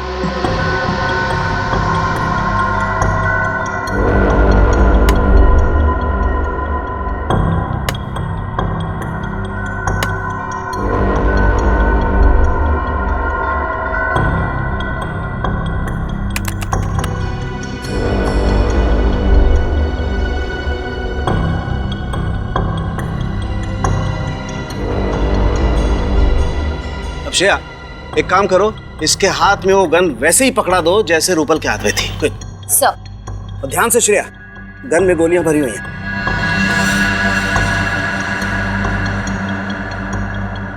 दया, बॉक्स में एक लकड़ी का पीस होगा, देखो जरा। ये हाँ।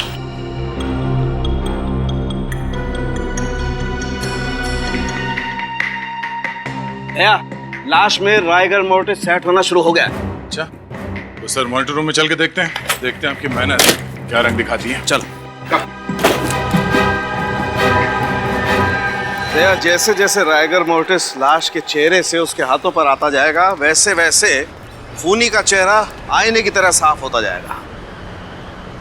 सर, जब ज्ञान जी को गोली लगी थी उस वक्त रूपल जी की मौत करीब 6 घंटे हो चुके थे, तो क्या हमें और 3 घंटे इंतजार करना पड़ेगा? इंतजार तो करना पड़ेगा दया।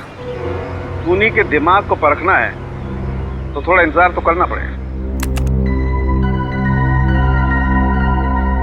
क्या सोच रहे हैं सर? श्रेया, अगर ये खून पहले से प्लान था तो हो सकता है कि चिंटू को यहाँ पे जानबूझ के भेजा गया। चिंटू का यहाँ पे आके लाश देखना भी प्लान हो, क्योंकि अगर चिंटू यहाँ पर नहीं आता तो हमें पता नहीं चलता इस लाश के बारे में। हो सकता है सर, लेकिन चिंटू कह रहा था कि उसे यहाँ किसी औरत ने भेजा था। हो सकता है खूनी कोई औरत ही है। इस केस में 2 औरत है, एक ये रूपल जो मर चुकी है और दूसरी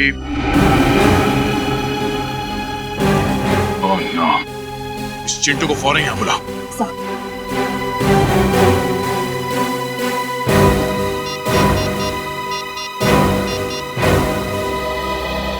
चिंटू, इंस्पेक्टर श्रेया बोल रही हूँ CID से। देखो, तुम जल्द से जल्द पवन मिल्स में आ जाओ, ठीक है?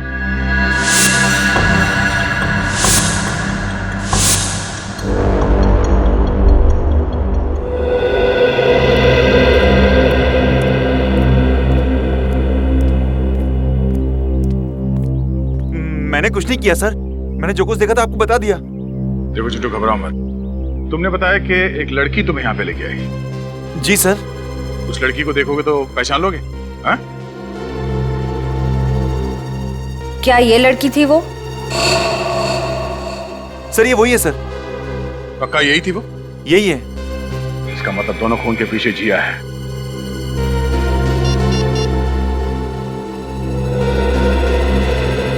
रजत, फौरन जिया के घर जाओ, उसे अरेस्ट कर लो। अब वही बताएगी कि यहाँ इस फैक्ट्री में हुआ क्या था।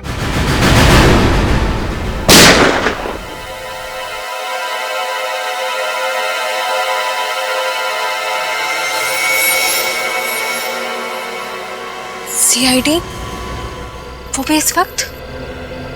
जिया जी, इतनी रात को आप शूटिंग रेंज में हो सकती हैं, तो हम क्यों नहीं? क्या मतलब क्या है आपका? मतलब ये कि आप एक मेडिकल स्टूडेंट हैं और एक मेडिकल स्टूडेंट को गन्स और गोलियों में दिलचस्पी। क्यों? मुझे शूटिंग का शौक नहीं हो सकता है क्या? हो सकता है, लेकिन मुर्दा घरों में जाकर रेगा मोटिस की पढ़ाई करना, ये बात कुछ हजम नहीं हुई। पवन मिल्स में एक आदमी को भेजना ताकि वो गोली की आवाज सुन के सीआईडी को खबर कर सके, ये बात भी कुछ हजम नहीं हुई जिया जी। मतलब आप लोगों को सब पता चल गया? जी हाँ, और हम ये भी जानते हैं कि तुम्हारे साथ एक और आदमी भी है जो तुम्हें ये सब काम करवा रहा है। बताओ कौन है वो? जी वो मैं।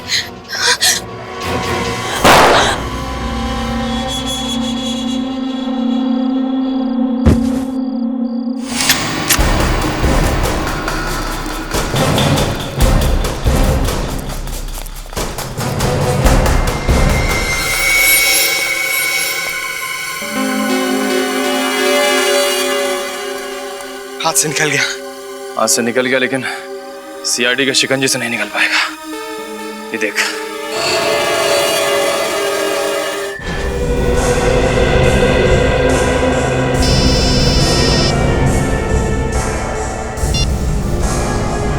हेलो।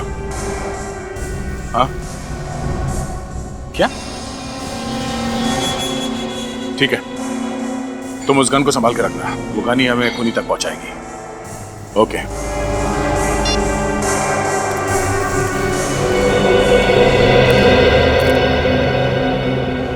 क्या हुआ सर? किसी ने जिया पे हमला कर दिया। क्या? यानी खूनी कोई और ही है? हाँ डॉक्टर साहब, और कितना वक्त लगेगा? बस 5 मिनट दया। 5 मिनट के अंदर ये रायगा मोटिस इसके हाथों से सेट होना शुरू हो जाएगा। बस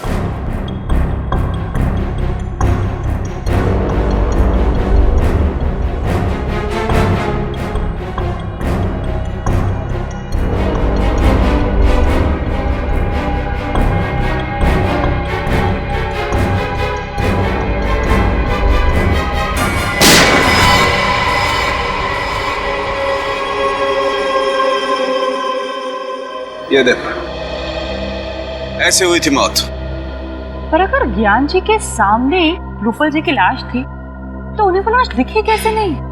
इसका मतलब है जरूर कुछ तो होगा ज्ञान जी और रूपल जी के बीच, जिसकी वजह से ज्ञान जी को रूपल जी की लाश नहीं दिखी। लेकिन क्या?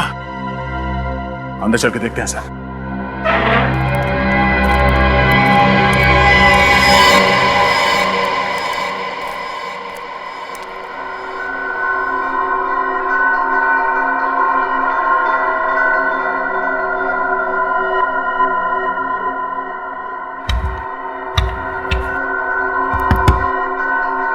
तो ये देखिए, बॉक्सर पिलर क्या है क्या इसमें?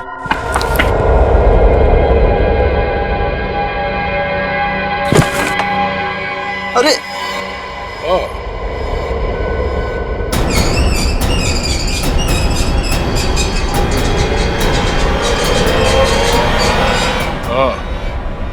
तो ये है वो राज जिसकी वजह से ज्ञान जी के सामने बैठी हुई मौत उन्हें नजर नहीं आई।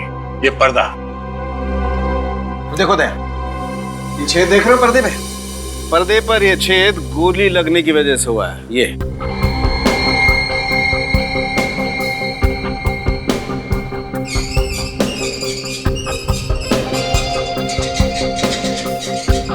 सर इस तरफ बैटरी और सेंसर भी लगा हुआ है।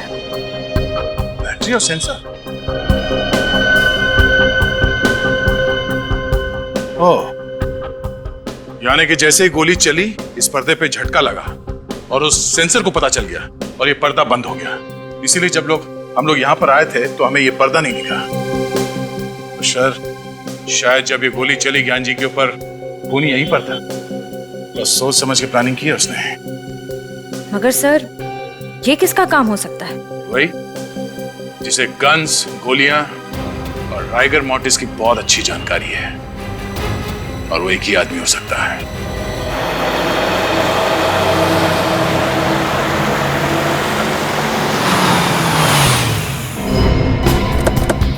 गुड।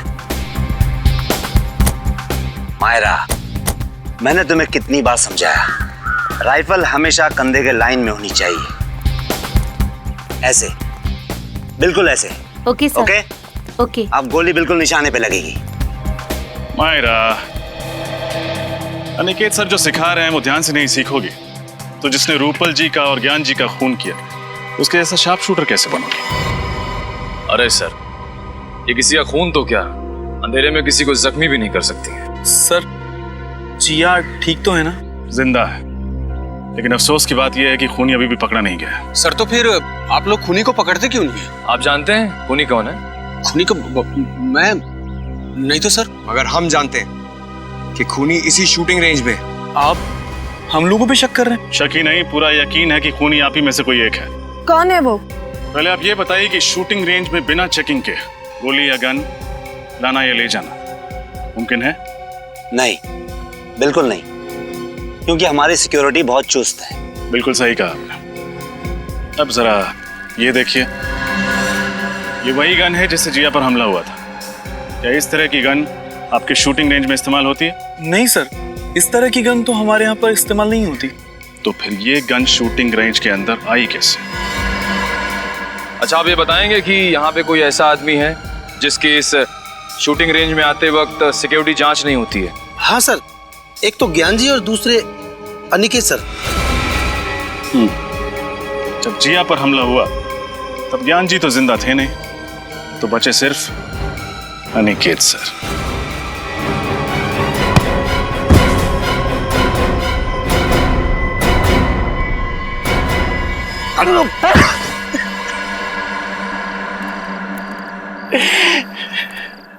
हाँ, मैं खूनी हूं, मैंने ही रूपल का खून किया है। दरअसल मुझसे ज्ञान और रूपल का रिश्ता देखा नहीं जाता था। मैं रूपल को तब से चाहता था जब वो मेरे साथ कॉलेज में पढ़ा करती थी।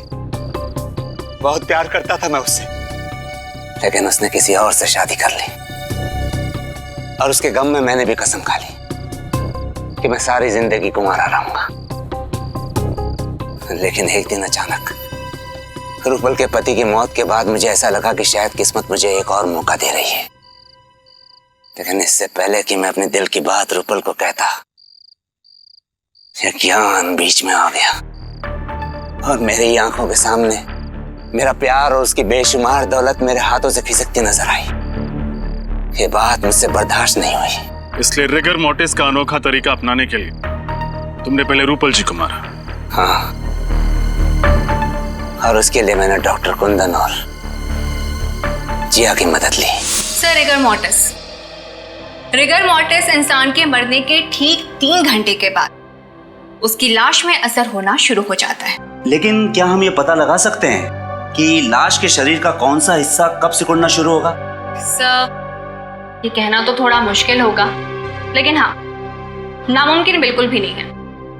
अगर आप लगातार लाश का निरीक्षण और परीक्षण करेंगे तो इस लाश की एक एक पेशियां कहां और कब सिकुड़ने लगेंगी, इसका ज्ञान आप हासिल कर सकते हैं। उसके बाद तुमने क्या किया? फिर मैंने रूपल की लाश को ले जाकर पवन मिल्स में रख दिया। अब आप ये बताने का कष्ट करेंगे कि डॉक्टर कुंदन कहाँ पे है? वो मेरे घर पर है, मैंने उन्हें नींद का इंजेक्शन दिया है। अनिकेत, दौलत की लालच ने तुम्हें अंधा बना दिया। 2-2 खून का डाले तुमने, इसकी तुम्हें एक ही सजा मिलेगी, फांसी। इस तरह के और भी एपिसोड देखने के लिए हमारे चैनल को सब्सक्राइब करें और बेल आइकन दबाना ना भूलें।